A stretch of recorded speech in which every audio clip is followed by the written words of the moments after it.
kanaafuu waan sirraa dambahu humni jireenya koo mana kee haa ta'u Allaattiin gooftaa waan dhufee darbutti waan irraa mul'atu dhuma baarichaati Allaattiin gooftaa waan dhufee darbutti waan irraa mul'atu dhuma baarichaati waan irraa mul'atu dhuma baarichaati waan irraa mul'atu dhuma baarichaati waan irraa mul'atu dhuma baarichaati waan irraa mul'atu dhuma baarichaati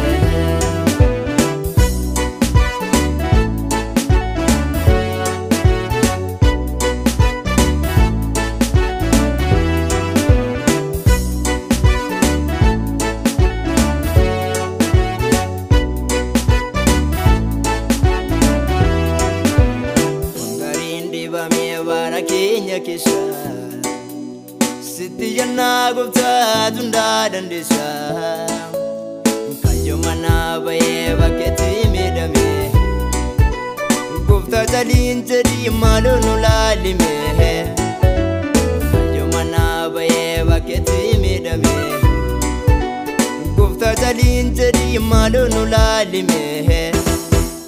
gooftaa jaliin jedhii maaloo nu laalime Gooftaa jaliin jedhii maaloo nu laalime Gooftaa jaliin jedhii maaloo nu laalime Gooftaa jaliin jedhii maaloo nu laalime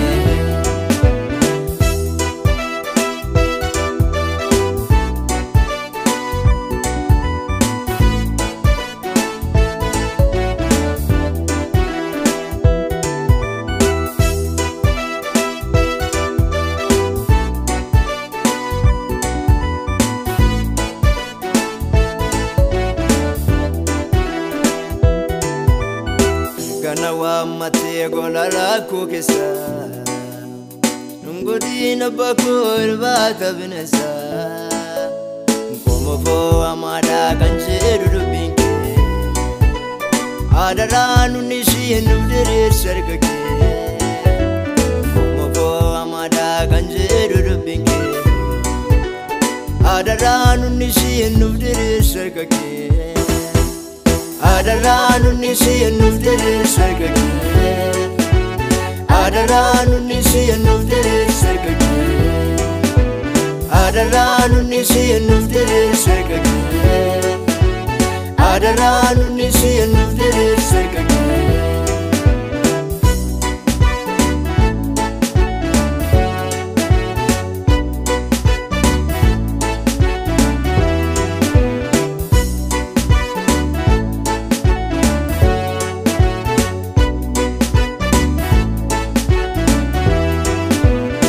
Barsiisi gooftaa nu sirraa barana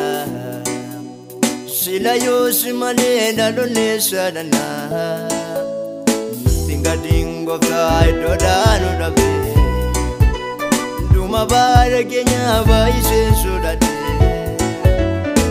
Gadiin gooftaa iddoodhaa nu dhabe Dhuma baara keenya baay'isee sodaate Dhuma baara keenya baay'isee sodaate Dhuma baara keenya baay'isee sodaate Dhuma baara keenya baay'isee sodaate Dhuma baara keenya baay'isee sodaate